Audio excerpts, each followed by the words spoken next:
Alors, bonjour à tous et bienvenue au webinaire mensuel du WDI, le Women's Declaration International. C'est notre retour. Nous avons pris une petite pause en août. Alors, nous sommes très heureuses de vous accueillir aujourd'hui à notre premier webinaire de septembre. Alors, l'Organisation mondiale, le WDI est une organisation mondiale qui défend les droits des femmes basés sur le sexe. Parce que les femmes subissent des violences en fonction de leur sexe et que ces violences sont, comme le sexe, observables par tout un chacun. Ce n'est pas en raison d'une soi-disant identité de genre que les femmes subissent des violences. L'identité de genre n'est jamais définie, n'est qu'un ressenti individuel, elle n'est ni observable, ni vérifiable, contrairement au sexe et contrairement aux violences basées sur le sexe. C'est pour cette raison que le WDI est à l'origine de la Déclaration des droits des femmes basée sur le sexe que nous vous invitons à signer. Cette déclaration compte déjà 35 000 signataires à travers le monde et ce chiffre augmente à environ 200 signatures par semaine. Elle compte aussi plus de 450 organisations à travers le monde.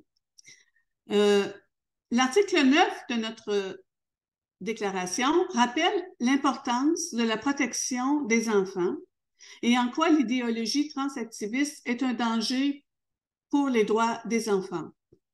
Aujourd'hui, c'est avec grand plaisir que nous recevons Marie Moisidon, qui va nous parler du mémoire qu'elle a rédigé et présenté dans le cadre de son diplôme d'université Violences faites aux femmes à Paris 8. Marie Moisidon est formatrice sur les questions de violences faites aux femmes, violences pédocriminelles et égalité filles-garçons. Elle est également lesbienne et féminisme. Bonjour, Marie. Bonjour. Alors, il me fait plaisir de te recevoir. Habituellement, tu es dans l'autre chaise. Oui. Alors, nous avons très hâte d'entendre la présentation de ton diplôme universitaire que tu as reçu, je pense, tout récemment, hein, c'est ça? Oui, Voilà, au mois de mai, je au crois, mois de c'est ça? mai. Au mois de mai, j'ai eu le Voilà. résultat. Oui. Alors, Marie, peut-être que notre première question, ce serait, pourrais-tu nous dire ce qu'est ce diplôme-là que tu viens de passer en mai dernier? Alors, il s'agit d'un diplôme d'université intitulé Violences faites aux femmes. C'est un diplôme qui a été fondé et qui est coordonné par Ernestine Ronet et Édouard Durand, qui avaient la volonté de former un maximum de professionnels à la lutte contre les violences faites aux femmes et à la culture de la protection. Alors, Ernestine Ronet, elle est responsable de l'Observatoire départemental de Seine-Saint-Denis des violences faites aux femmes. C'est elle qui a monté cet observatoire. Et elle est membre de la CIVIS. La CIVIS, c'est la commission indépendante sur l'inceste et les violences sexuelles faites aux enfants, une commission qui date de 2021. Et Ernestine Renet joue un grand rôle, notamment dans les recommandations de la MIPROF, qui est la mission interministérielle pour la protection des femmes. Et je ne vais pas tout dire parce qu'elle fait vraiment beaucoup de choses. Et Édouard Durand, il est juge pour enfants et coprésident de la CIVIS, dont je viens de vous parler. Et il est spécialisé notamment dans l'enfant co-victime des violences conjugales. L'enseignement du DU, il est composé à la fois d'enseignement universitaire et d'intervention de professionnels, des juristes, associations, professionnels du soin, sociologues, psychologues, avocates, délégués du procureur, etc. Et donc, c'est vraiment la complémentarité entre ces deux enseignements qui permet d'obtenir une vision globale des violences faites aux femmes et des façons de lutter contre ces violences. Je vous ai dit, c'est à Paris 8. Et c'est une formation qui s'étale sur un an, qui s'adresse à des professionnels de terrain et qui donne un niveau Bac plus 3. Alors, Bac plus 3, en France, le bac, on passe à peu près à 18 ans. Donc, c'est hors parcours, licence, master, etc. C'est vraiment ce qu'on appelle un diplôme d'université, c'est hors autre parcours. Voilà. Alors, merci beaucoup, c'est très clair et on apprécie aussi au Québec de faire le lien là, avec l'âge parce que ça donne une idée, parce que les systèmes d'éducation sont différents. Alors, est-ce que tu pourrais nous parler un peu de qu'est-ce qui t'a amené à suivre ce diplôme universitaire? En fait, tout a commencé en 2012. J'ai eu le grand déplaisir de rencontrer des nostalgiques de la culture que j'appelle culture pédophile des années 70, qui fait beaucoup de ravages et qui continue à faire des ravages. Et c'était des groupes qui distribuaient des textes qui avaient l'air au premier abord très progressistes, très en faveur des droits des mineurs. Et certains de mes amis proches ont cru que c'était des textes très gentils parce que c'est très très bien tourné en fait, ça se fait passer pour progressiste. Et moi, ça me mettait très mal à l'aise parce qu'ayant grandi dans les années 80, je vois très très bien ce que c'est cette culture pédophile.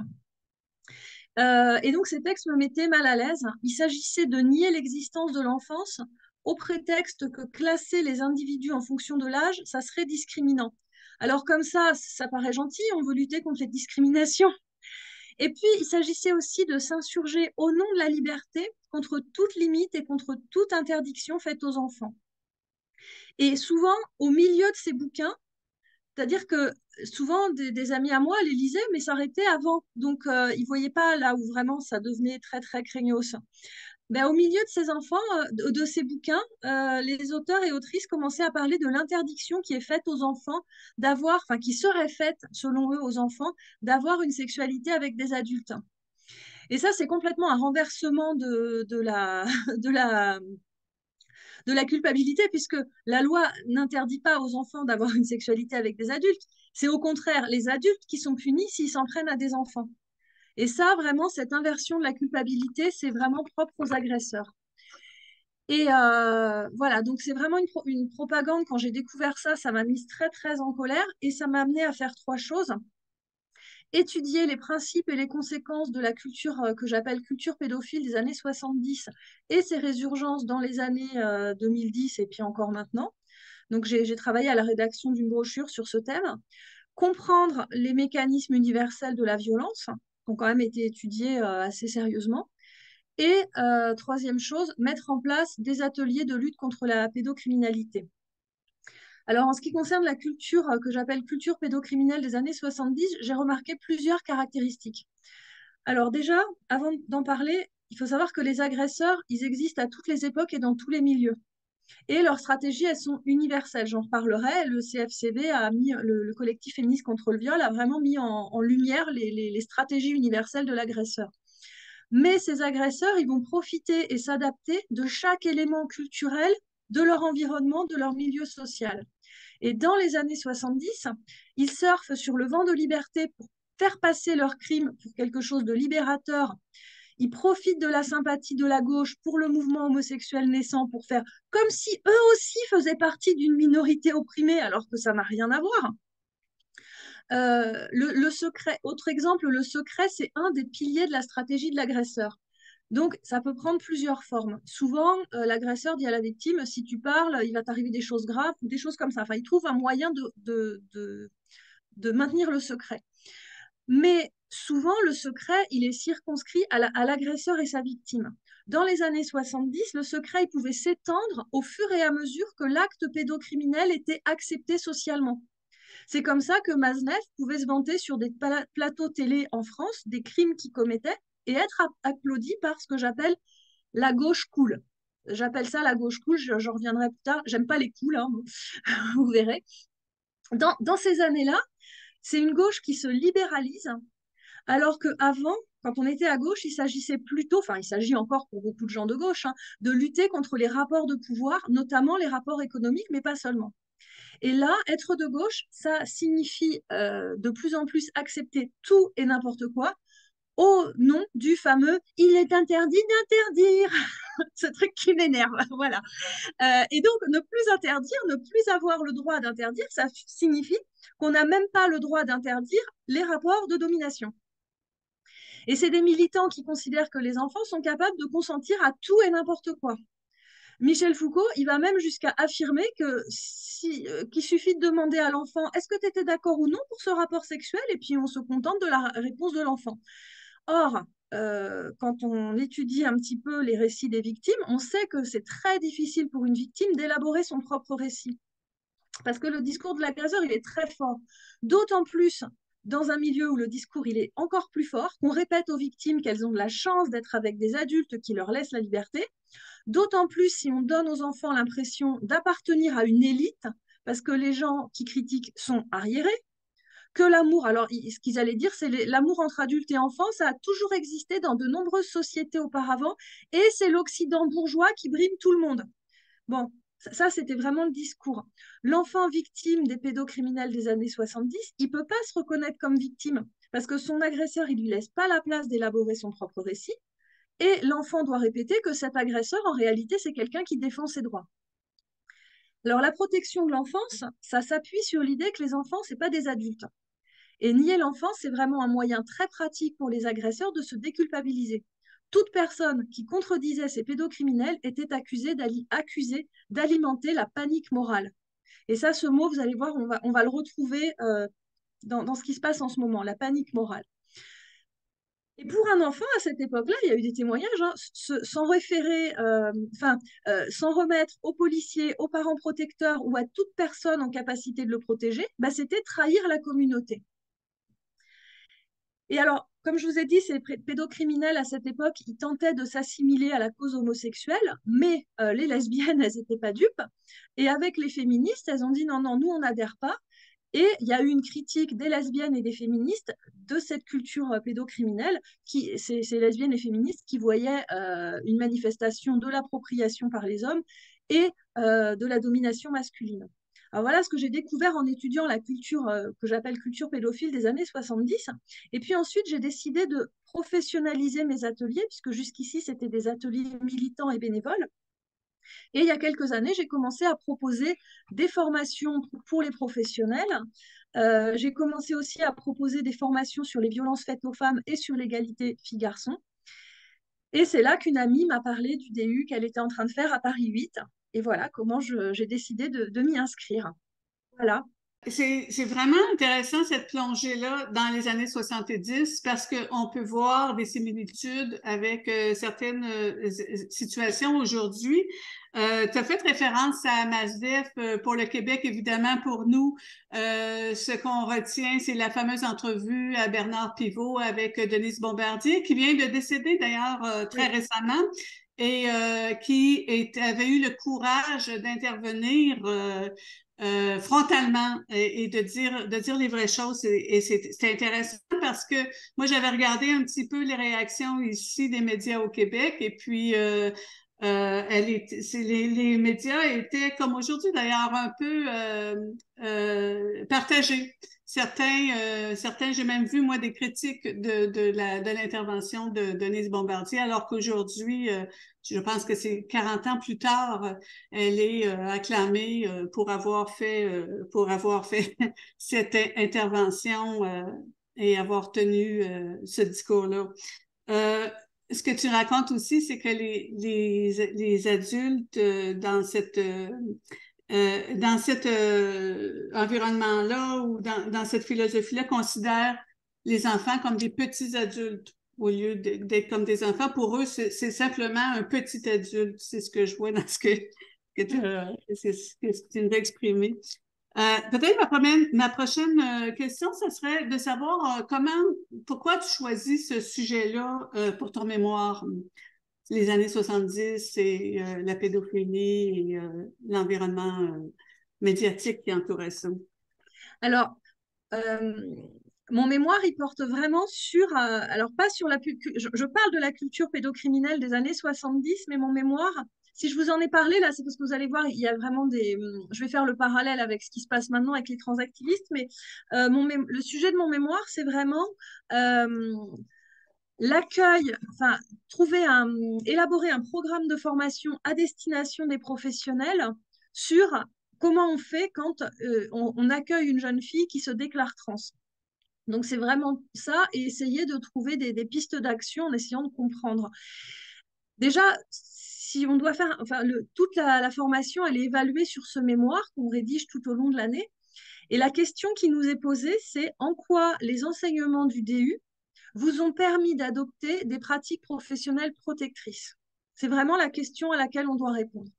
Et moi, comme je suis formatrice, mais comme je contacte des associations ou des structures qui reçoivent des mineurs, depuis quelque temps, les professionnels me font part de plus en plus de leurs questionnements sur la façon d'accueillir au mieux les jeunes se déclarant trans. Et souvent, il manque d'éléments de compréhension. Et comme je connais bien le sujet, parce que quand même j'y travaille depuis plusieurs années en dehors de mon travail professionnel, j'ai décidé de proposer une formation. Et dans le mémoire, j'essaie d'expliciter le fait qu'il y a deux approches qui s'opposent. Les partisans de l'approche affirmative, que j'appelle et que j'appelle dans mon mémoire et qu'on a tendance à appeler les transactivistes, puisqu'il faut bien leur trouver un nom. Ces partisans de l'approche affirmative, ils considèrent que chaque personne est en capacité de s'autodéterminer. Les enfants savent s'ils sont trans. Et pour eux, le problème, c'est pas le fait qu'ils transitionnent, mais le problème, ça va être tous les obstacles qui vont les empêcher de transitionner.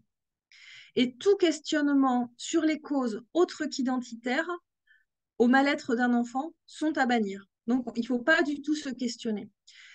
Les partisans de l'approche exploratoire, au contraire, ils prennent en compte le fait que l'enfant exprime un mal-être, mais ils vont rechercher les causes du mal-être. Ils vont s'interroger sur l'explosion soudaine du nombre de demandes de transition au niveau mondial des filles, alors qu'auparavant, les personnes qui transitionnaient, c'était principalement des hommes adultes et beaucoup d'hommes adultes homosexuels. Et à cette question, les partisans de l'approche affirmative leur répondent que c'est, en fait, s'il y a plus de filles, c'est parce qu'il y a une meilleure acceptation sociale.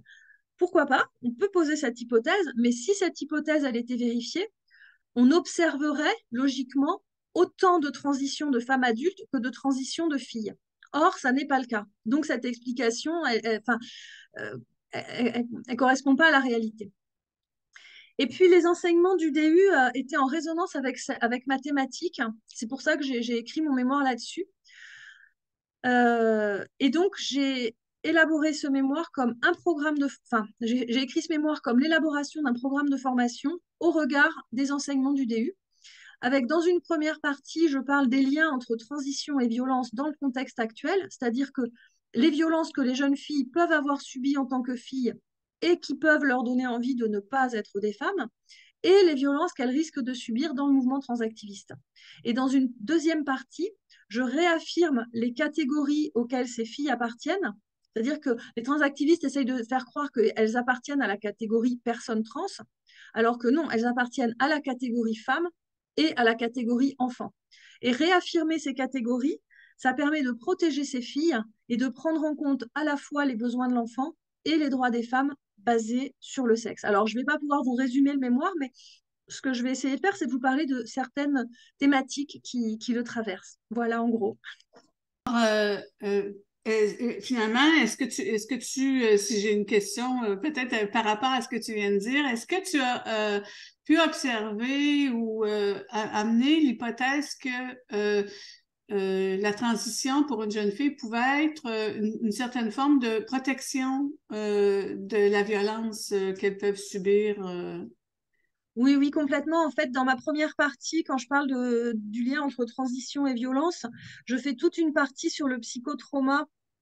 Ça fait partie des choses que j'ai appris en fait dans cette formation. J'ai appris beaucoup de choses sur le psychotrauma et en fait, il y a beaucoup de jeunes filles qui prennent, enfin, je vous en reparlerai un petit peu plus tard, mais qui prennent vraiment tous les symptômes du psychotrauma pour des symptômes de la transidentité. OK. Et peut-être recherche aussi une protection d'autres traumas peut-être à venir. Alors, dans ce diplôme universitaire là, qu'as-tu appris en lien avec ton sujet, justement? Beaucoup de choses, beaucoup de choses.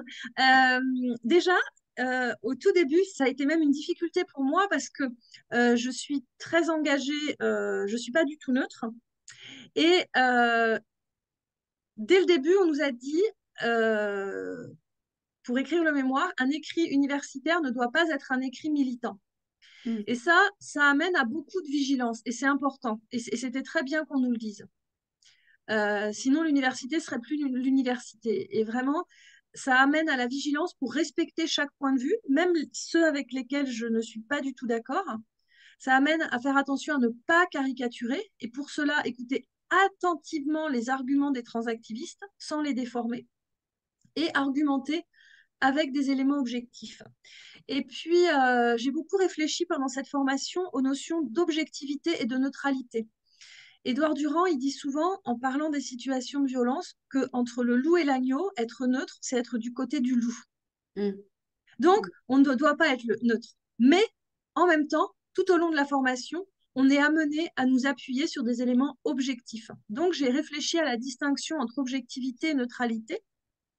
L'objectivité, c'est ce qui permet de partager le même réel, la même réalité de façon universelle. N'importe qui voit la même situation, on voit la même chose.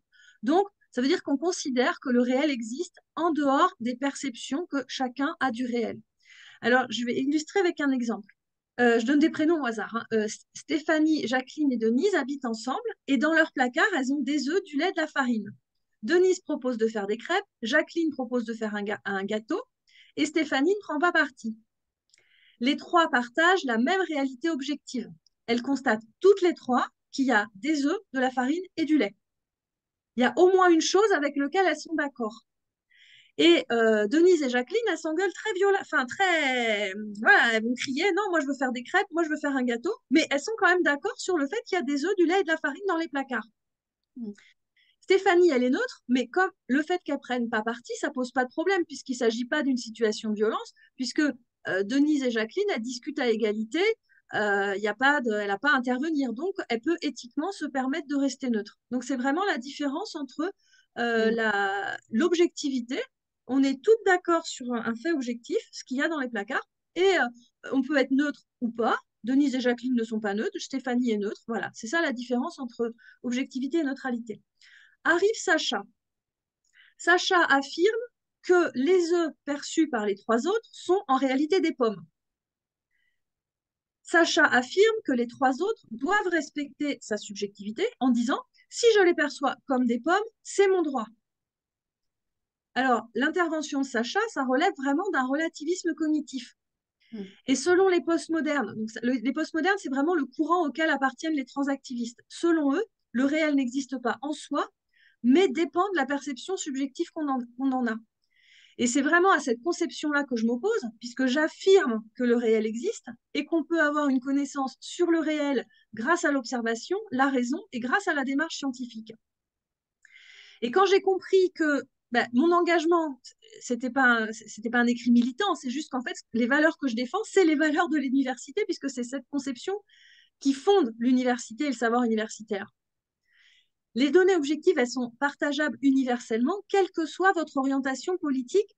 La réalité, elle est la même. La Terre, elle est ronde, que vous soyez de droite ou de gauche. Mais à partir de l'observation du même réel, on peut prendre des décisions différentes selon notre sensibilité politique, nos goûts, etc. Et c'est là qu'on peut décider ou non de rester neutre. Et donc, l'objectivité, elle porte sur l'observation du réel. Et c'est ça qui est important. Quand dans un écrit universitaire, il faut être objectif, ou dans toute situation, on doit rester objectif. Par contre, la neutralité, ça porte sur les décisions et les prises de position à partir de l'observation de ce réel. Et l'approche transactiviste en tant que postmoderne, elle nie le fondement qui fait qu'on peut vivre, qu'au moins on peut discuter, c'est-à-dire qu'elle nie le fait que le réel existe.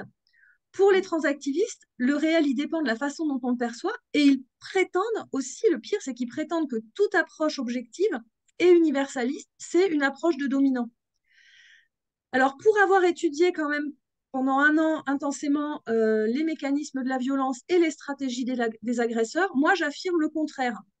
La négation du réel et le refus de toute discussion rationnelle, c'est non seulement un outil utilisé par de nombreux agresseurs, que ce soit dans la violence conjugale, dans la pédocriminalité, dans toutes les situations de violence, mais c'est aussi politiquement au bénéfice des puissants. Parce que sans objectivité, c'est impossible de parler des violences, de les décrire. Et puis les agresseurs, ils ont tendance à inverser la culpabilité, ça fait partie de leur stratégie. Ils réinventent le réel. Non, non, je ne l'ai pas tabassé, je lui ai seulement donné une petite giflette. Non, non, non, c'était pas de la violence, je l'ai pas tabassé, c'était juste une dispute. Et donc, l'agresseur, il va tout faire pour invisibiliser la violence qui pourtant est réelle. Alors ça, c'est au niveau individuel, mais au niveau politique, les données statistiques, par exemple, elles permettent d'évaluer l'ampleur des violences faites aux femmes pour agir. Et aussi politiquement, ça c'est Patricia Romito qui en parle très bien dans son livre, euh, les agresseurs, ils vont tout faire pour invisibiliser socialement les violences, dans son livre Un silence de morte. Donc, ce que disent les transactivistes, comme quoi l'objectivité, c'est au service des dominants, bah non, en fait, c'est pas vrai, c'est le contraire. L'objectivité, montrer le réel. D'ailleurs, tout le travail de lutte contre les violences, c'est d'objectiver la violence. Et puis, bon, il y a eu d'autres. Bon, ça, c'était vraiment de façon générale, c'est quelque chose qui m'a. Enfin, c'était un petit peu la base de mon travail. Et puis, évidemment, un cours qui était très important, c'était le cours sur les problématiques de la problématique générale des violences faites aux femmes. Euh, Puisque, alors évidemment, les femmes, c'est pas la seule catégorie humaine à subir des violences. Mais s'il y a un DU, je dis DU, hein, c'est diplôme d'université, qui a été mis en place pour lutter spécifiquement contre les violences faites aux femmes, c'est parce qu'il y a une logique spécifique aux violences faites aux femmes, qui n'est pas la même logique que la violence faite aux homosexuels ou d'autres types de violences. Au départ, Ernestine Ronet et Édouard Durand pensaient faire un DU sur les violences conjugales, parce qu'en réalité, c'est au sein du foyer que les femmes subissent majoritairement des violences. Et les deux établissent vraiment un lien très étroit entre inégalité et violence, l'une étant la matrice de l'autre. Et d'ailleurs, le Conseil de l'Europe considère que la violence à l'égard des femmes, c'est une manifestation des rapports historiquement inégaux entre les femmes et les hommes. Mais cette inégalité, c'est une inégalité particulière, c'est une appropriation d'un sexe par l'autre. Et cette appropriation, c'est bien en fonction de la biologie féminine, puisque les hommes s'approprient les femmes pour s'assurer une descendance, puisque seules les femmes peuvent porter des enfants. Voilà. Et puis, donc ça, enfin, les cours de problématique générale étaient vraiment très en lien avec ma problématique. Et puis, alors, je reviens au psychotrauma parce que vraiment, là, j'ai beaucoup de choses à dire là-dessus. On a eu beaucoup de cours sur le psychotrauma. C'était même un des premiers enseignements qu'on avait grâce à Muriel Salmona et Mélanie Voyer, qui sont des psychiatres spécialisés dans le psychotrauma. Et les cours étaient passionnants. Il y a pas mal de détransitionneuses, donc de jeunes filles qui sont passées par une étape de transition et qui reviennent en arrière, qui témoignent du fait que si elles avaient eu des informations sur le psychotrauma et si elles avaient reçu des soins, elles n'auraient peut-être pas fait le choix de la transition. Alors, le psychotrauma, ça fonctionne de la façon suivante. Vous pouvez vraiment regarder la vidéo de Muriel Salmona qui est très bien faite. Mais en gros, quand on est en une situation de danger normal, notre cerveau va envoyer de l'adrénaline et de la cortisol pour qu'on puisse agir.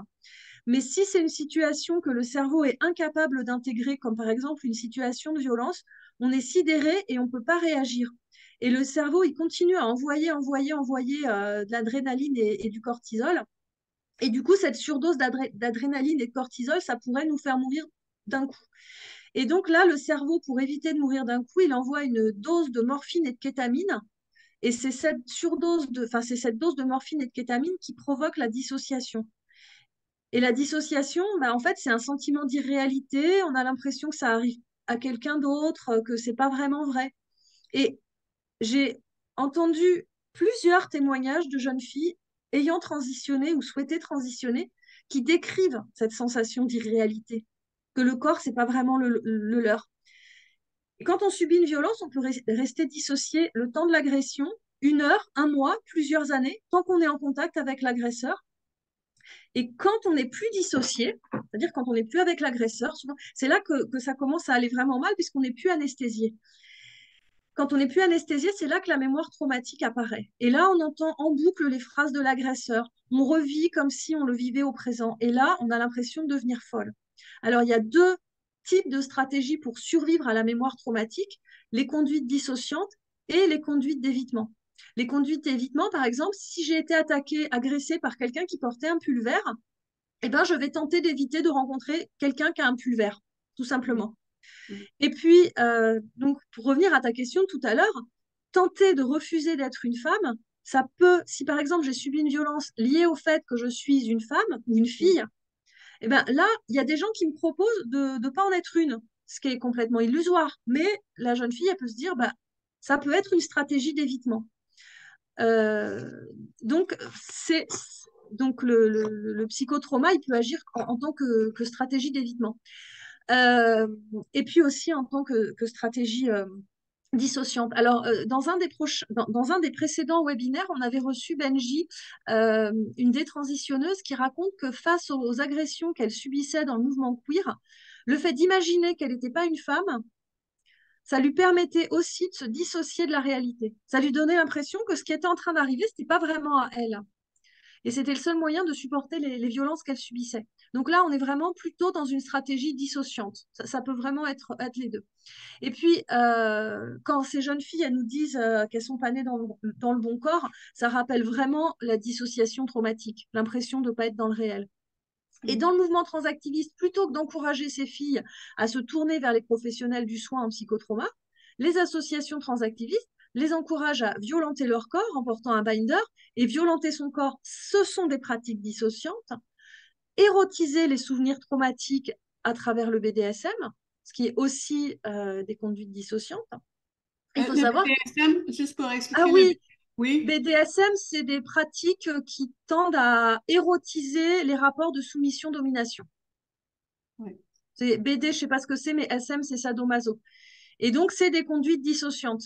Et il faut savoir que les pratiques dissociantes, elles sont dangereuses parce que quand on est dissocié, on est anesthésié. Donc, ça empêche de prendre conscience de la gravité de ce qu'on est en train de subir. Ça enlève toute énergie émotionnelle, donc toute capacité à se protéger, à se révolter. Et donc, ça rend vulnérable face aux agresseurs.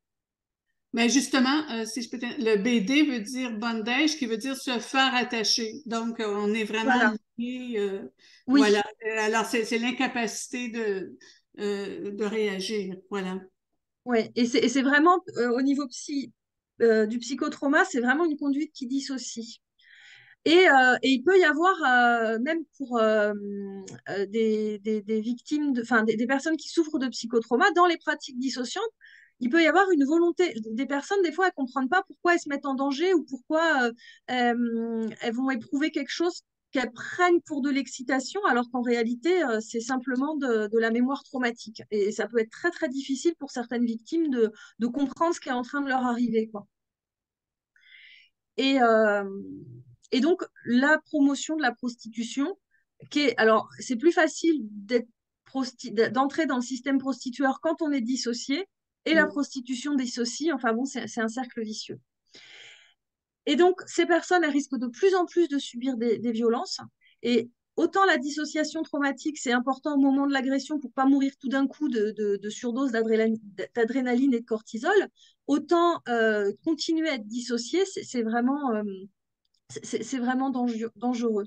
Et aussi, la dissociation, ça fait que comme la victime, au moment où c'est arrivé, elle avait l'impression que c'était pas réel, ben, quand elle s'en rappelle, elle est plus certaine que c'était vrai. Mm.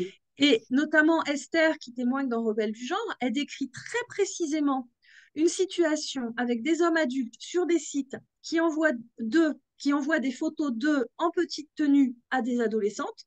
Donc la scène est très précise. Et elle dit, mais je suis pas très sûre que ce soit vraiment arrivé. Alors ça, c'est typique de la mémoire traumatique, de plus être sûr. Et ça, c'est vraiment au bénéfice des agresseurs, puisque ça assure leur impunité. Parce qu'ils vont dire, bah tu vois, t'es pas sûr. Bah non, c'est pas arrivé. Donc ils vont jouer avec ça. Alors le soin en psychotrauma, ça consiste à reprendre pied avec le réel. Mais le problème, c'est qu'en affirmant à ces filles qu'elles sont réellement des garçons, bah, on fait le contraire de ce qui est préconisé en soins en psychotrauma. Deuxième chose, l'événement traumatique, il détruit le sentiment de sécurité parce qu'il a un impact sur le système de croyance. C'est-à-dire que moi, par exemple, je peux penser que tous les gens qui ont un pull vert, ils sont dangereux. Donc le soin en psychotrauma va m'amener à comprendre que non, il y a des gens qui ont des pulls verts et qui ne sont pas dangereux. L'idée, c'est de reconstruire un système de croyance sécurisant. Et le discours transactiviste fait le contraire, puisque l'idée, c'est de dire aux jeunes, il y a le système, donc tous ceux qui sont extérieurs à la communauté transactiviste sont très, très, très hostiles et très, très, très méchants. C'est vraiment le discours qui est tenu. Oui. Il y a de la transphobie partout, alors que la transphobie, ça existe, mais c'est quand même pas la majorité des gens. Et donc, ça renforce la dépendance au groupe. Et ça c'est catastrophique. Alors, il y a un autre enseignement, enfin, un autre groupe de connaissances qui a joué aussi sur mon mémoire, c'est les besoins fondamentaux de l'enfant, parce que, comme je disais, on a été formé par Édouard Durand, qui est quand même juge pour enfants et spécialiste de l'enfance. Et en l'écoutant, je pensais vraiment à la façon dont les transactivistes instrumentalisent les textes internationaux sur les droits de l'enfant, détournent leur signification et ne tiennent absolument pas compte des besoins fondamentaux de l'enfant. Et là, je retrouve dans la propagande transactiviste, et je vais revenir à ce que j'ai dit au début, la propagande pour la transition des enfants, je retrouve les mêmes arguments que les militants pro-pédophiles des années 70. L'idée que les enfants sont capables de consentir à tout et n'importe quoi. Alors, les transactivistes, ils ne nient pas frontalement l'enfance, mais ils la font passer pour secondaire par rapport à leur soi-disant identité trans. Et puis, les transactivistes, ils s'approprient les enfants qui font plus vraiment partie de leur famille, mais d'une certaine communauté trans. Les parents des enfants sont dévalorisés parce que c'est des cis. Les cis, c'est les gens qui ne sont pas trans pour eux. Donc, il y a tout un tas de discours qui est tenu aux enfants, comme quoi les cis, ils ne comprennent pas tout. Enfin, il y a une dévalorisation des cis, donc une dévalorisation des parents, avec beaucoup de condescendance, qui donne l'impression aux enfants d'appartenir à une élite, comme dans les années 70, et qui sape complètement l'autorité parentale et la confiance sur laquelle repose l'autorité parentale. Or, l'autorité parentale, c'est quand même ce qui permet aux parents de pouvoir protéger leurs enfants.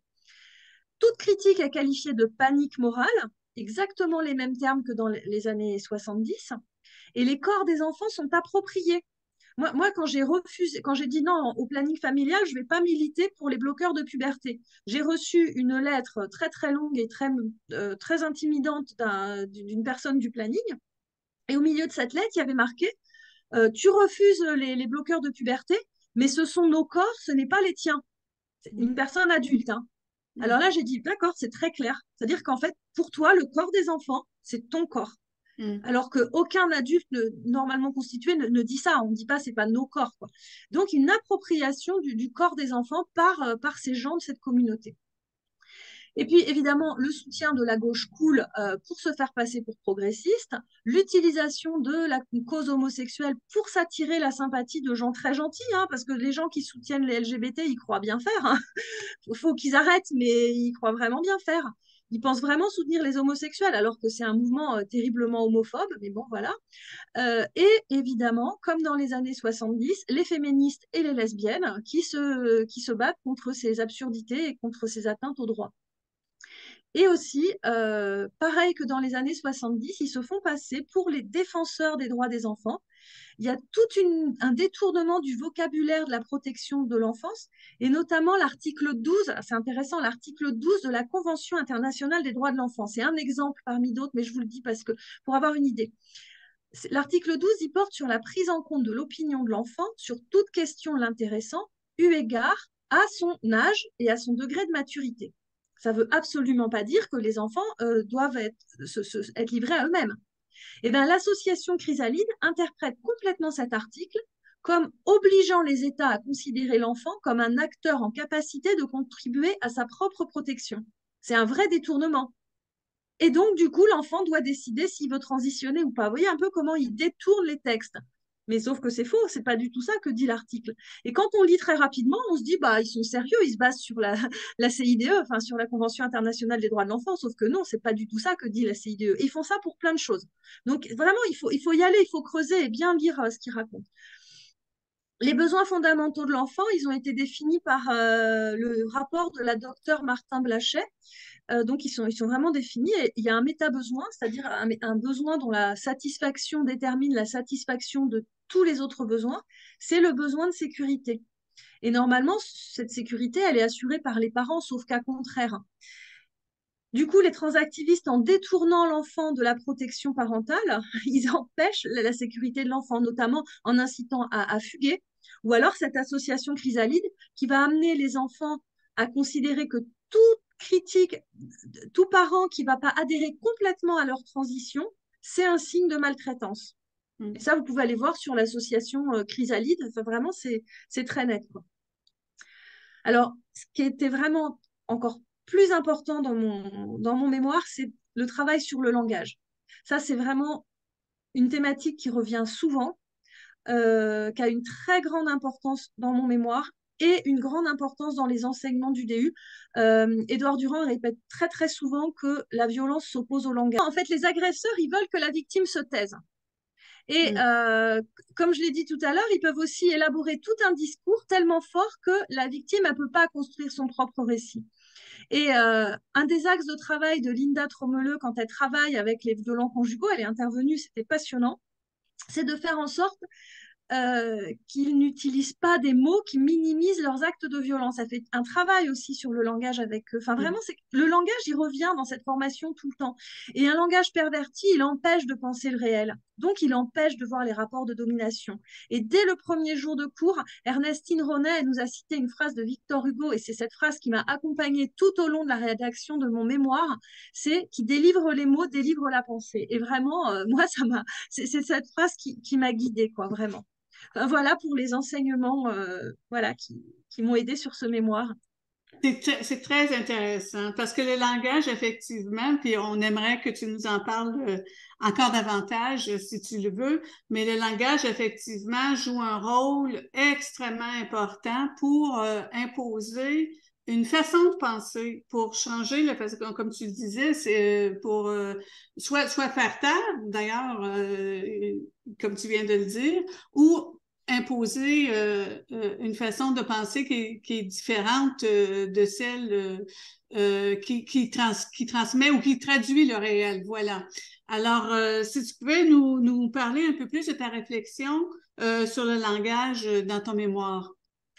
Ben oui, alors évidemment, le mot femme qui est redéfini, mais ça, on en parle vraiment très, très souvent dans nos webinaires, et puis c'est quelque chose qui revient. Enfin, le mot femme, il est défini comme toute personne qui se dit femme, donc évidemment, ça empêche de penser les violences faites aux femmes, alors que dans le DU, tous les enseignements sur les violences faites aux femmes, c'était des enseignements sur des violences subies en fonction du sexe.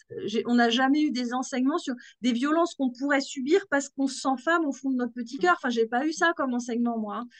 Donc, et ça, cette redéfinition, elle empêche les filles qui ont subi des violences en fonction de leur sexe de trouver des réponses adaptées.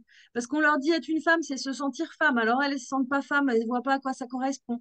Ou on leur dit c'est correspondre à des rôles sociaux destinés aux femmes. Elles n'adhèrent pas. Alors, celles qui correspondent pas aux stéréotypes, celles qui sont lesbiennes, qui comprennent pas à quoi ça correspond de se sentir femme, comme la plupart des femmes d'ailleurs, bah, elles peuvent penser qu'elles sont trans, elles sont amenées à penser qu'elles sont trans. Et celles qui sont lesbiennes et qui cherchent des réponses sur leur orientation sexuelle, bah, elles tombent sur des sites transactivistes dits LGBT, alors que c'est pas du tout fait pour les lesbiennes.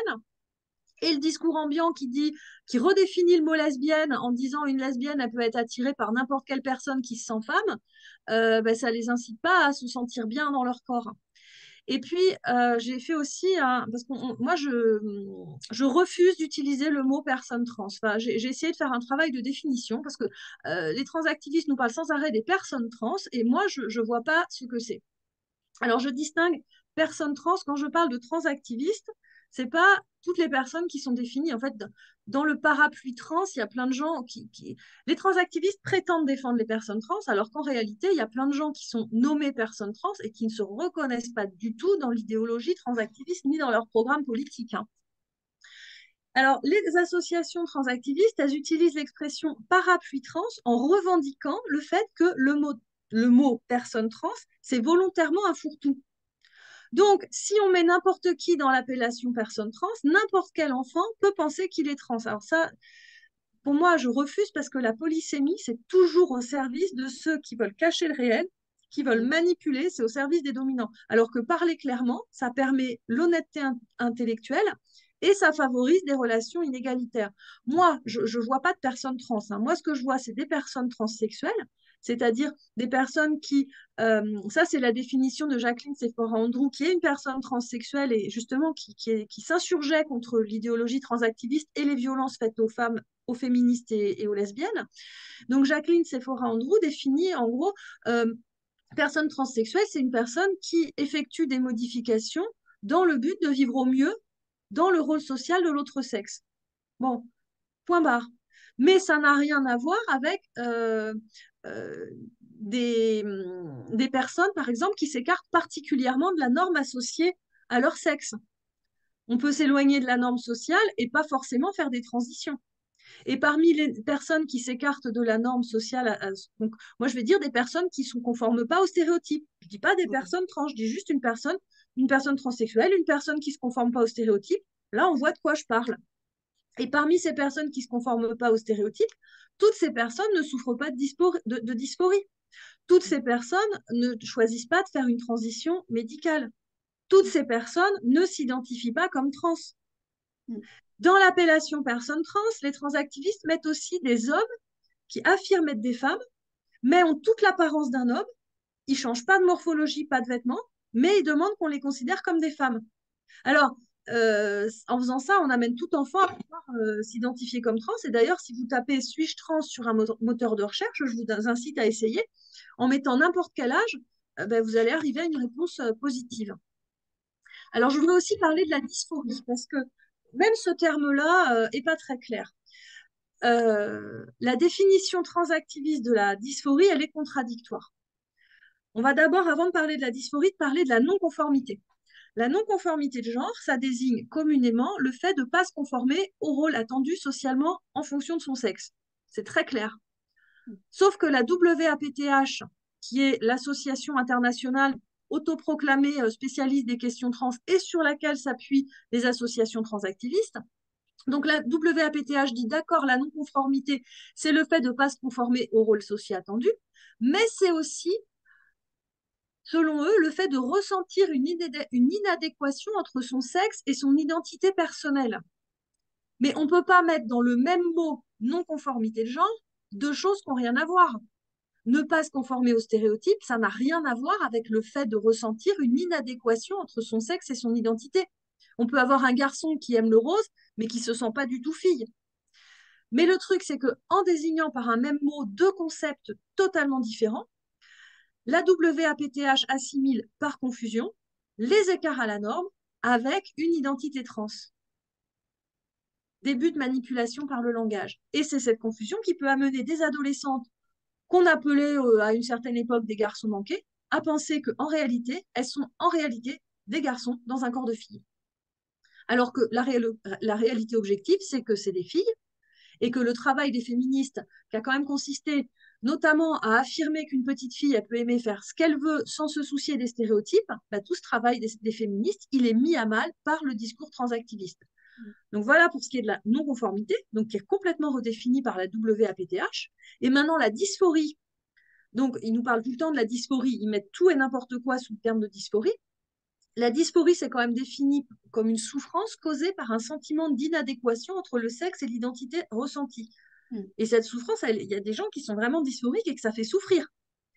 Donc, la souffrance, c'est vraiment ce qui distingue clairement la non-conformité de la dysphorie. Eh bien, la WAPTH, elle propose de prendre en charge médicalement des personnes qui ont simplement un genre non conforme, puisqu'ils disent la non-conformité, c'est notre domaine. Donc ça, c'est pas logique. Et en même temps, il y a une incohérence en fait dans ce qu'il raconte. Et cette incohérence, moi, ce que je pense, c'est qu'elle vient d'une confusion sous-jacente entre deux sens du mot normal. Le mot normal, ça peut être quelque chose qui s'oppose au pathologique, la souffrance liée à la dysphorie, et auquel cas, il faut tendre vers la norme, parce que quand on souffre de dysphorie, c'est pas rigolo. Donc, c'est pas mauvais, la norme, dans ces cas-là.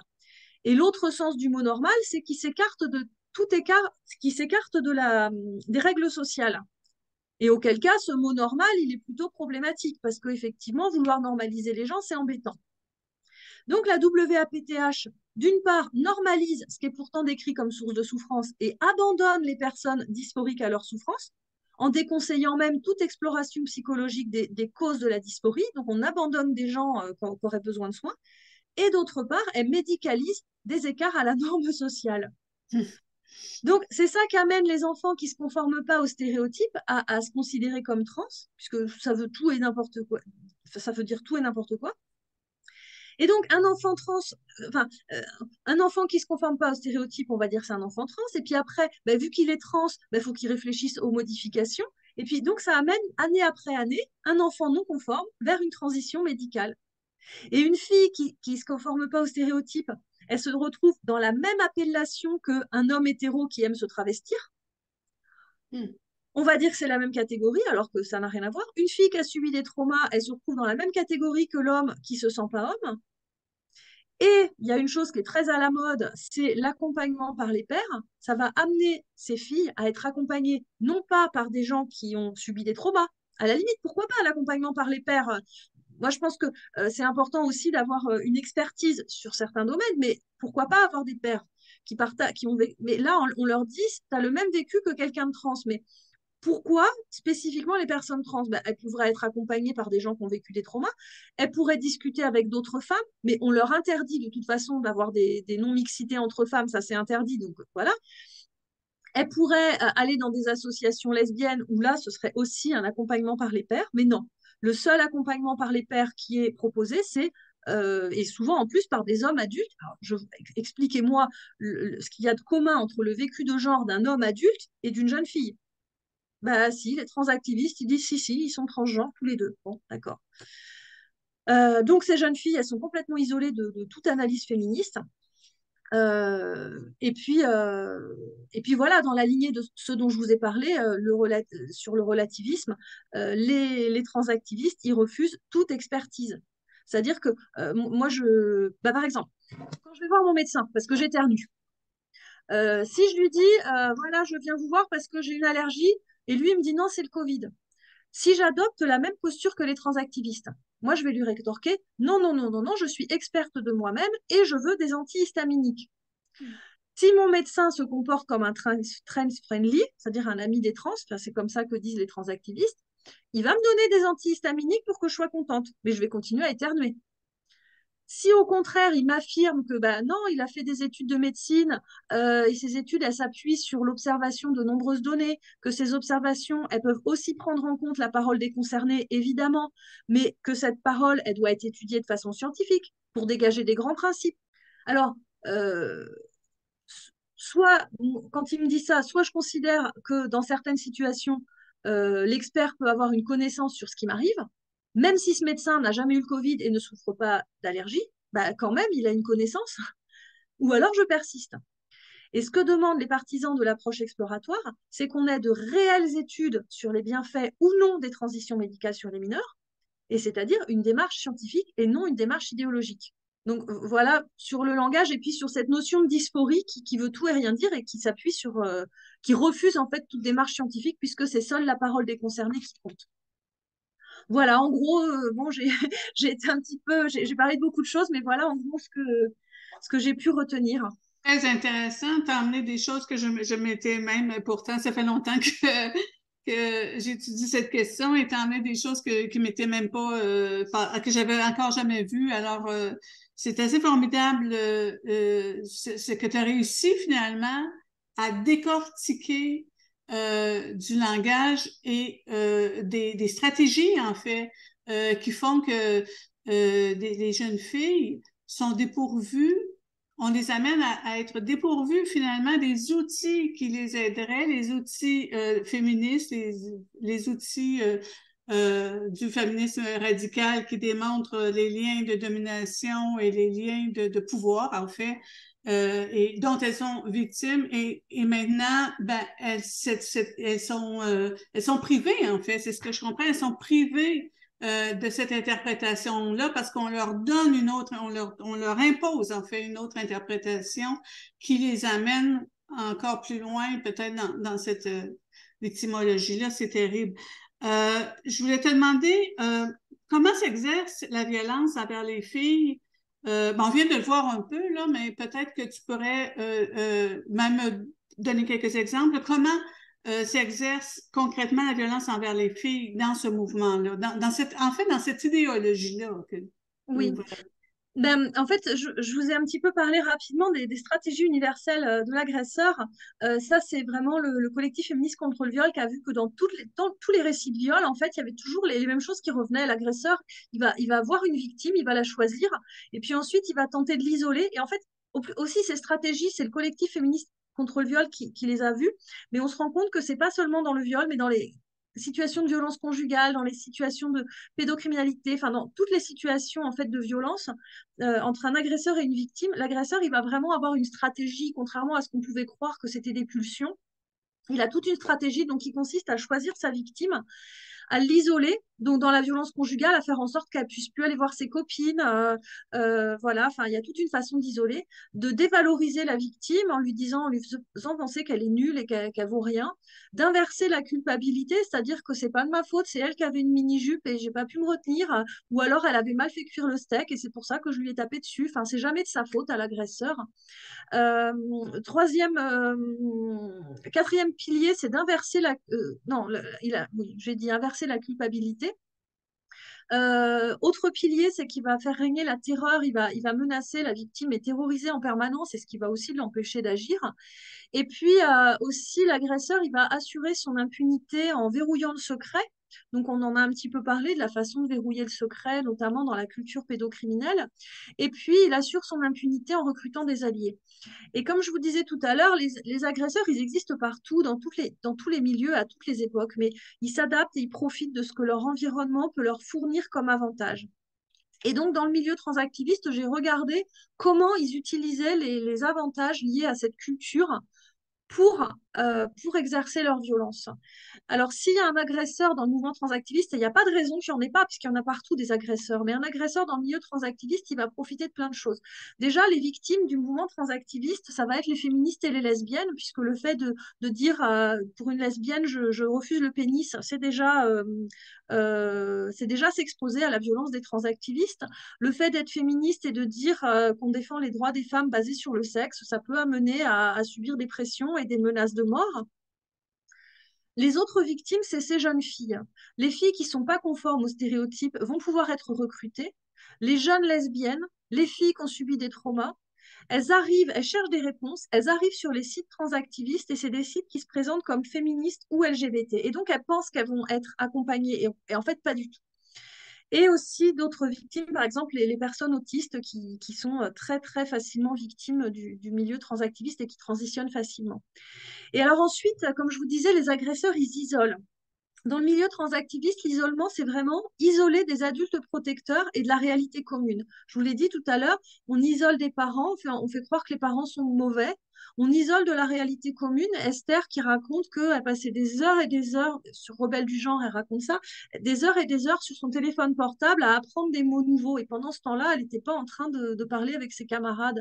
Et elle était coupée du monde. Et le fait de ne plus utiliser le même vocabulaire, pareil, ça c'est une technique des dérives sectaires, d'avoir un vocabulaire très précis et de refuser le vocabulaire commun et la réalité commune. Ça isole. Et puis aussi, isoler ces jeunes filles du discours féministe ou lesbien qu'elles pourtant, c'était ce discours-là qu'elles étaient venues chercher en arrivant sur ces sites transactivistes. Elles cherchaient ça et elles ne sont pas tombées sur ça. Mais on leur dit surtout ne va pas les écouter. Donc on les isole de celles qui pourraient leur apporter des réponses. Et puis évidemment, je pense à l'isolement des détransitionneuses.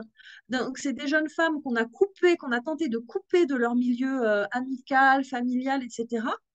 Elles étaient complètement dans la communauté, enfin pas toutes, mais il y en a beaucoup qui sont dans cette situation. Et puis d'un coup, en fait, on les rejette et on ne s'intéresse plus à elles. Donc c'est vraiment, elles se retrouvent complètement isolées.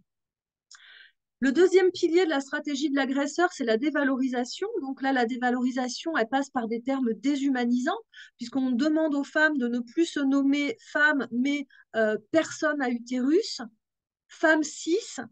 On va les insulter en les traitant de TERF. Donc ça c'est l'insulte que les transactivistes disent pour les féministes et qui s'accompagne d'appel au meurtre de masse quand même. Enfin, je veux dire. Et il y a aussi une dévalorisation dans ces milieux-là de toutes ces jeunes filles qui arrivent et qui se présentent comme n'étant ni trans, enfin, qui sont cis. Donc cis, c'est qui n'est pas trans, qui n'est pas trans. Donc soit elles sont cis, soit elles sont hétéros. Et il y a une telle dévalorisation de ce qui ne sort pas de la norme que ça va les pousser à transitionner. Et autre forme de dévalorisation, c'est que quand même, quand une jeune fille dit mon corps, je me sens pas bien dedans, plutôt que de lui dire, mais ton corps est très bien et c'est normal, tu vas t'y habituer, on lui dit, oui, oui, ton corps a vraiment un problème, il faut que tu le transformes. Donc, il y a une dévalorisation. La dévalorisation, oui, c'est très, Ben, et même la déshumanisation, ça va jusque-là, là, quand on c'est parle que les femmes sont des morceaux de corps, elles sont propriétaires d'utérus ou c'est elles ça. sont, alors là, on les sépare en morceaux de corps, ce qui est encore plus, voilà la déshumanisation la plus totale. Euh, pour, Et, et oui, vas-y. mais je finis sur juste la stratégie de l'agresseur, à moins qu'il y ait une question tout de suite, mais euh, l'inversion de la culpabilité, qui est un autre pilier. Alors là, on va complètement chambouler. Par exemple, quand on va menacer de mort une féministe, on va inverser. C'est-à-dire qu'on va dire bah, c'est de sa faute à elle, comme font tous les agresseurs. Ils vont dire ah, mais je t'agresse parce que tu veux pas coucher avec moi parce que tu es lesbienne, et ben je t'agresse. Tu veux pas de moi dans un espace non mixte, je t'agresse. Donc il y a une inversion complète de la culpabilité et une échelle de valeur de la violence qui est chamboulée. C'est-à-dire qu'on va considérer comme violence le fait de mégenrer quelqu'un, mais par contre, de menacer une féministe de mort, il n'y a plus de notion d'échelle. Enfin, en France, on a trois niveaux d'infraction, hein, les contraventions, les délits et les crimes. Ça permet quand même d'avoir conscience que tout n'est pas au même niveau. Ben là, non, en fait, ils font fi de tout ça. Et puis aussi, dans ce milieu, on a des jeunes filles qui sont persuadées par des hommes adultes qu'elles sont privilégiées par rapport à eux. Parce que eux seraient des femmes trans alors qu'elles, ce seraient des femmes cis. Et ça, c'est complètement, enfin, ça inverse complètement les rapports de pouvoir, c'est incroyable. Et la menace sur ces jeunes filles, ben, c'est simplement parce que enfin, la terreur, elle règne dans ces milieux parce que ces jeunes filles, elles savent très bien que si jamais elles disent, ou même si elles pensent pas de la bonne façon, en fait, elles risquent gros. Enfin, elles voient très bien toutes les violences qui sont pratiquées sur les féministes. Donc, elles n'ont pas intérêt à penser différemment. Elles savent ce qu'elles sont autorisées à dire ou à penser.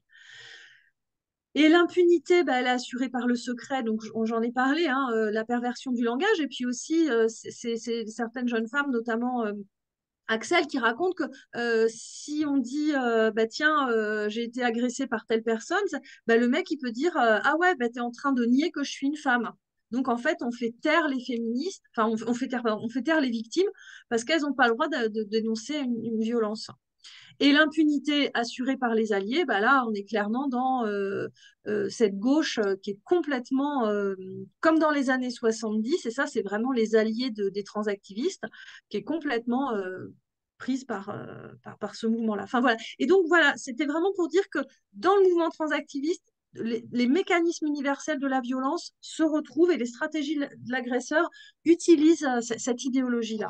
Voilà. Ils sont même renversés. Ils Ah sont oui, même oui. renversés, oui, Mais ça, voilà. c'est l'inversion de la Oui, culpabilité qui est un des exact, 5 piliers de la stratégie, quoi. exact.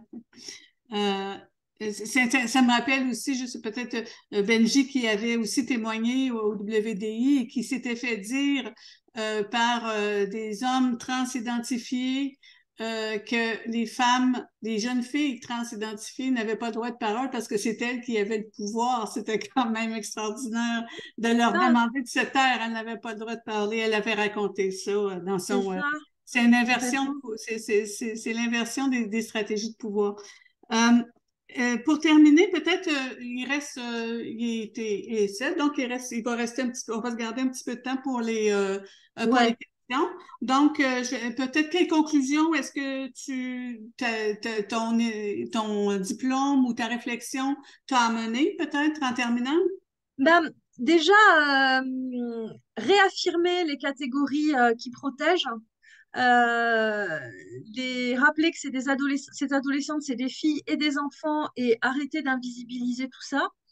En leur donnant l'impression qu'elles sont matures, en leur donnant l'impression d'intégrer une communauté partagée par des hommes adultes. Donc arrêter avec ça et réaffirmer les catégories auxquelles elles appartiennent. Réaffirmer aussi pour leur permettre de comprendre que leur vécu il est partagé par de nombreuses filles et de femmes, et qu'il y a plein de femmes adultes qui ont aussi eu envie adolescente de ne pas être des femmes. Et surtout dans le vocabulaire, à la fois comprendre le vocabulaire qu'elles utilisent, mais surtout se rappeler que le vocabulaire, il doit référer à des catégories objectivement identifiables. J'ai parlé tout à l'heure de ces catégories. Enfin, je veux dire, on ne peut pas dire que ça Et ça fait une catégorie. Ben, c'est ce que je disais tout à l'heure, hein, quand ils disent personnes trans, que c'est à la fois plein de gens qui n'ont rien à voir les uns avec les autres. Les transactivistes, ils font des catégories avec des groupes de personnes qui n'ont rien à voir. Donc arrêtez avec ça. Donc moi, je parle pas de personnes trans, comme je disais, je parle de personnes non conformes ou mal à l'aise avec leur corps. Et l'association post-trans, elle insiste aussi sur l'importance de remplir le terme dysphorie et d'y mettre ses propres mots. Quand un enfant dit je suis dysphorique, oui, ben vas-y, arrête de dire que tu es dysphorique. Enfin, c'est l'association post-trans qui dit ça, je trouve ça très important. Quoi, qu'est-ce que tu vis précisément? Et ça permet aussi de plus avancer. Et puis Ellie, toujours de post-trans, elle dit, OK, on n'est pas d'accord avec la solution que l'enfant propose, mais il faut quand même prendre au sérieux la demande. S'il y a un désir de transition, c'est qu'il y a quand même un problème. Donc, prendre au sérieux ce problème. Et puis surtout, vu le nombre de jeunes filles parmi lesquelles, qui se déclarent trans, qui souffrent de psychotrauma, une des premières choses à faire, c'est vraiment une recommandation de la mission interministérielle pour la protection des femmes et la lutte contre la traite des êtres humains. La recommandation de la MIPROF, c'est de pratiquer le questionnement systématique. C'est-à-dire, les professionnels du soin, les professionnels du social, on leur dit, mais posez systématiquement la question à toutes les femmes que vous voyez, subissez-vous ou avez-vous déjà subi des violences? Ben, vu le nombre de jeunes filles qui souffrent de psychotrauma, la première chose à faire, ce serait une jeune fille qui dit je veux transitionner, est-ce que tu as déjà subi des violences?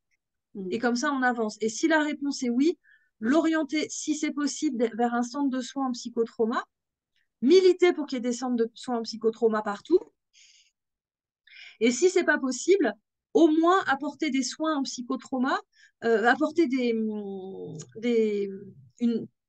pardon, si on ne peut pas apporter des soins en psychotrauma, apporter une psychoéducation. C'est-à-dire, par exemple, vous pouvez aller voir le livret de Muriel Salmona qui s'appelle Quand on te fait du mal.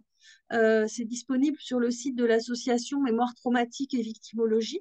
Vous pouvez aller chercher des informations sur le site de l'association parce que là, vraiment, vous allez avoir une mine de ressources qui pourront être utiles pour comprendre. Et beaucoup de victimes disent que ce site les a beaucoup aidées. Donc ça peut être quelque chose qui peut les aider. Et puis surtout, quand une jeune fille elle est dans le mouvement transactiviste, elle va être félicitée pour chacune de ses avancées vers la transition. Et l'adolescence, c'est vraiment dans les besoins fondamentaux de l'enfant, il y a aussi le besoin d'identité. Et là, en fait, le transactiviste dit ton identité, c'est juste l'identité trans, c'est juste ton identité de genre. Alors, ce qu'on peut faire, c'est essayer de trouver des moyens autres de valoriser la jeune fille pour l'aider à trouver son identité, parce qu'en fait, notre identité, elle est multiple. On n'est pas juste ci ou ça, enfin, on est plein de choses en même temps et l'aider en la valorisant à construire son identité. Et puis surtout, évidemment, comme je vous ai dit, les transactivistes, ils essayent vraiment de séparer les enfants de leur milieu familial. Donc à la fois s'affirmer, mais tout en faisant attention de ne pas perdre le lien. Enfin, c'est vraiment, pour les parents, c'est terrible parce qu'il faut marcher sur des œufs. Et je sais que les gens qui savent bien jouer là-dessus, c'est les associations de lutte contre les dérives sectaires. Je sais qu'en France, on en a, je ne sais pas si dans d'autres pays, il y en a, mais les associations de lutte contre les dérives sectaires arrivent quand même à donner des conseils sur trouver le juste milieu.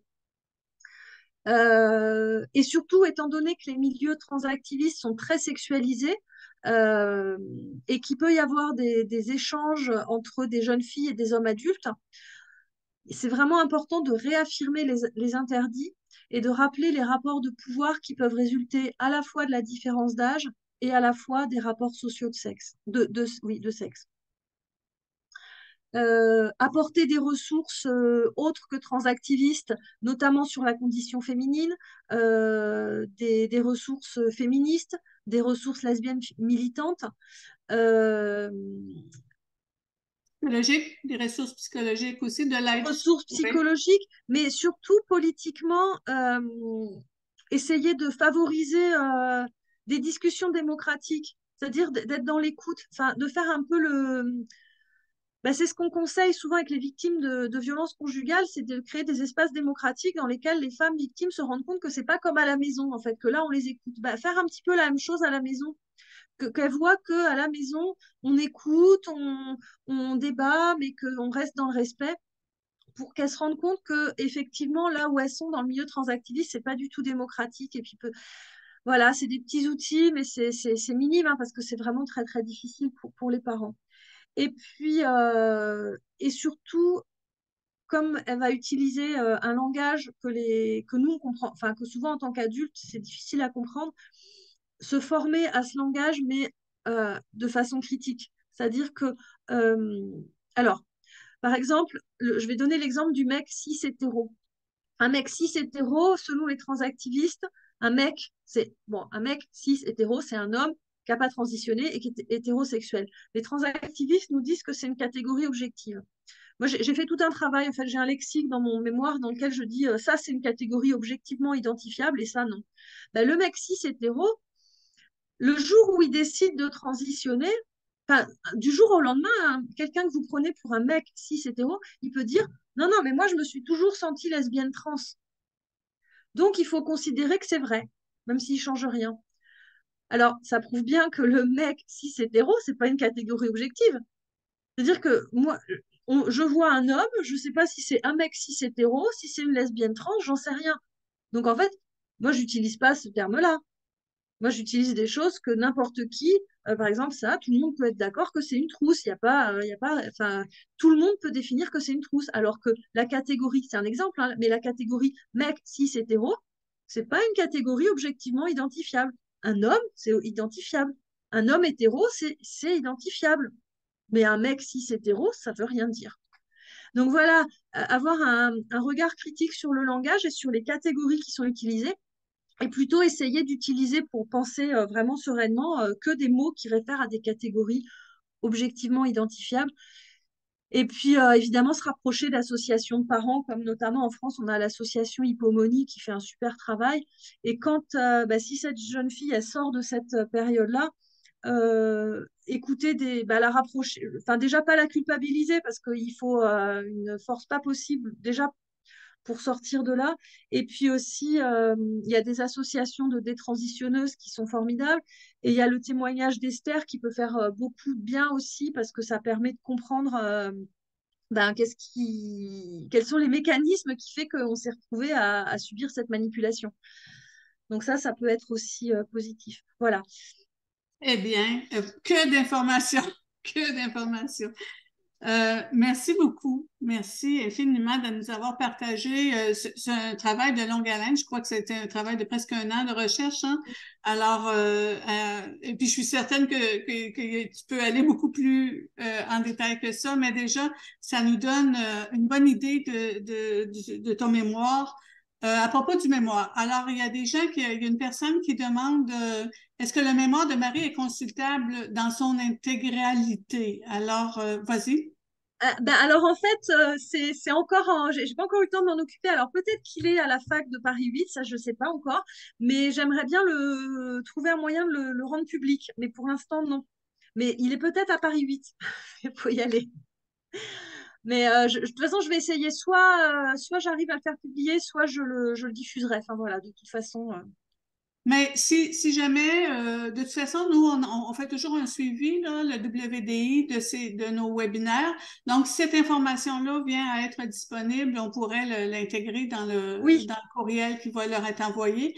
Peut-être que les mémoires sont disponibles. Je ne sais pas s'ils sont numérisés à Paris 8, mais en tout cas, s'ils le sont, on pourrait ouais. donner cette information-là Mm. aussi. Peut-être que c'est disponible seulement pour les étudiants enregistrés aussi, c'est possible.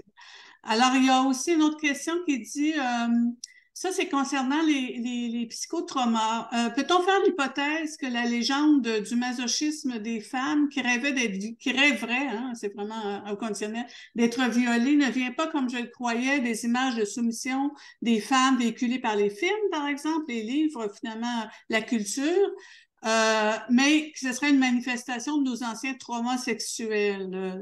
Ben, c'est ce que dit Muriel Salmona, parce qu'effectivement, c'est très, très culpabilisant. C'est vrai que pour une femme qui voudrait être, enfin, qui se sent féministe et qui est dégoûtée par ça.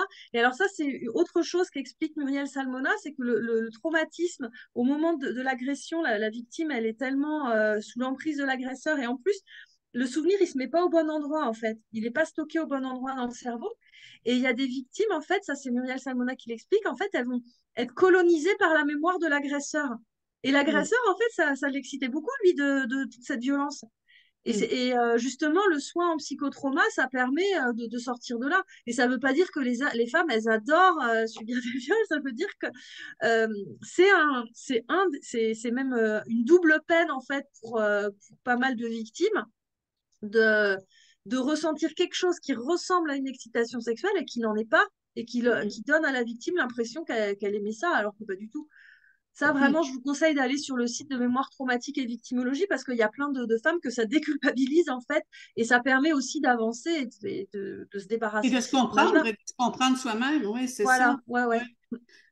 ouais. Il y a tu as nommé une personne qui s'appelait Jacqueline, qui propose de ne plus employer le terme personne trans, mais garde transsexuelle. Je pense que la personne peut avoir le nom de famille ou... Alors, ouais, non, c'est Jacqueline Sephora Andrew. Alors non, c'est quelqu'un qui parle pas de ça, mais alors j'ai peut-être mal expliqué. En fait, Jacqueline Sephora Andrew, c'est une personne transsexuelle en fait qui a eu une jeunesse d'homme gay, de jeune homme gay, et qui a transitionné, mais pas du tout dans le même sens que les transactivistes. C'est pas quelqu'un qui est du même milieu et qui a écrit un texte. Je faudrait que, oui, voilà, Jacqueline Sephora Andrew. Merci Françoise, c'est cette orthographe, et qui a écrit La violence masculine et le problème, et les femmes trans la commettent aussi. Et c'est vraiment un très beau texte, en fait, qui dit mais arrêtez d'agresser des féministes et des lesbiennes en mon nom parce que, en fait, vous me rappelez les violences que moi j'ai subies en tant qu'homme gay, quoi. Et aussi pour dire que, ben oui, toutes les personnes transsexuelles ne sont pas du tout d'accord avec cette idéologie, en fait. oui, question de Graziella. Comment a été reçu ce mémoire? Par les directeurs de recherche, par tes pairs et par les personnes touchées par la culture transactiviste? J'ai 19 et demi. Bravo. Et non, bah bien, évidemment, bien. Vu le... Et après, bah, c'est vrai que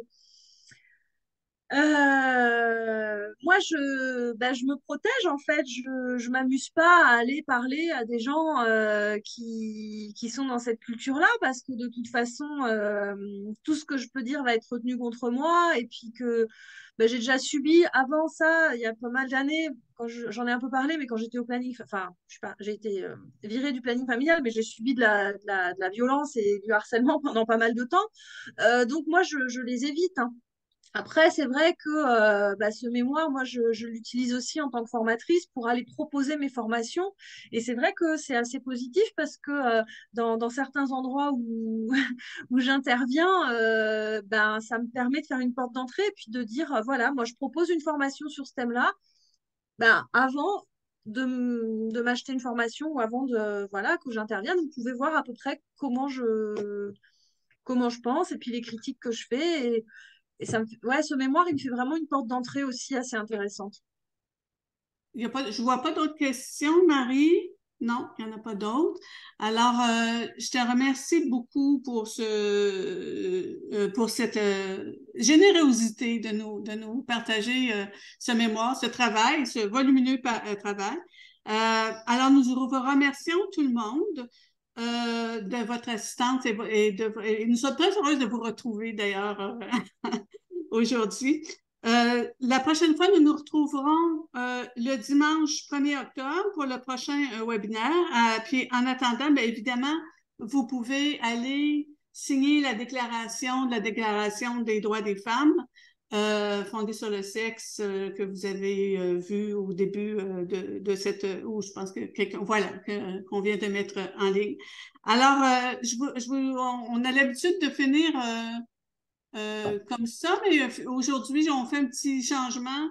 Je vous mets un petit film Et avant, de et fin avant, de cours. merci Ghislaine d'avoir été là, puis merci à tout le monde. Oui. Alors, merci à toi surtout. Alors, on vous met un petit film de 2 minutes. Tu as beaucoup d'amour, hein, Merci. et puis on se revoit le mois prochain. Voilà.